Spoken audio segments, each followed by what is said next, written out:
The woman couldn't remember where she had left her phone, so she went back to the bedroom, planning to use her husband's phone to call her own, but the phone she could unlock just yesterday now kept saying the password was incorrect, no matter how she tried. Just as she was about to ask her husband for the password, a flirty message popped up on the screen. Hearing her husband coming out of the shower, she quickly put the phone back in its place and returned to the living room, pretending nothing had happened. Her husband didn't notice her odd behavior and casually said he was going out for a workout later. Choking back tears, she asked, "Even tonight?" The man replied that exercising helped him prepare for fatherhood, so she could give birth to a healthy baby. Then, just like always, he put on a hat, ready to head out for his so-called workout. Calmly, the woman stopped him, took off his black hat and said it was out of style, and placed a bright green one on his head instead. The man didn't realize the irony, even praised her for her great taste, saying he really liked the new hat. While she was in the kitchen, he rushed to the shoe cabinet, pretending to choose a pair of sneakers for his exercise. But in reality, this man who owned 3 phones was secretly grabbing the one he used to talk to his mistress,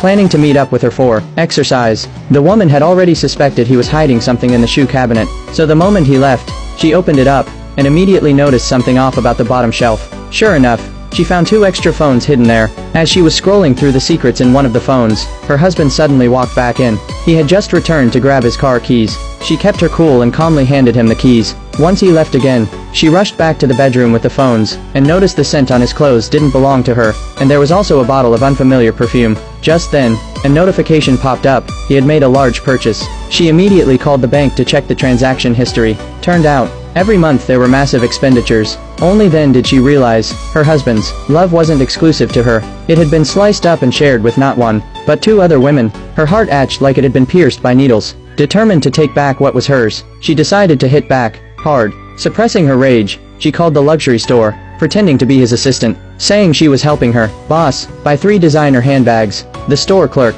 familiar with the man's shopping habits, didn't question a thing. With that, she easily figured out where his mistresses lived. One of them lived right next door. Right then, she decided to divorce her husband. She called her private lawyer to check their joint assets and prepare divorce papers. To her shock, the lawyer said they only had $1 to their name, all her luxury bags, jewelry, and diamonds stored at the bank. Fakes. What shocked her even more, the assets of her company had all been secretly transferred by her husband. Her heart bled with every new discovery. She had stood by this man from nothing to everything, only for him to steal everything she helped him build. At that moment, she swore, this 3-timing scumbag would pay the ultimate price. The next day, she threw a neighborhood party under a fake identity, and quietly instructed the staff to make sure all 3 mistresses would meet, but this was only the beginning of her revenge.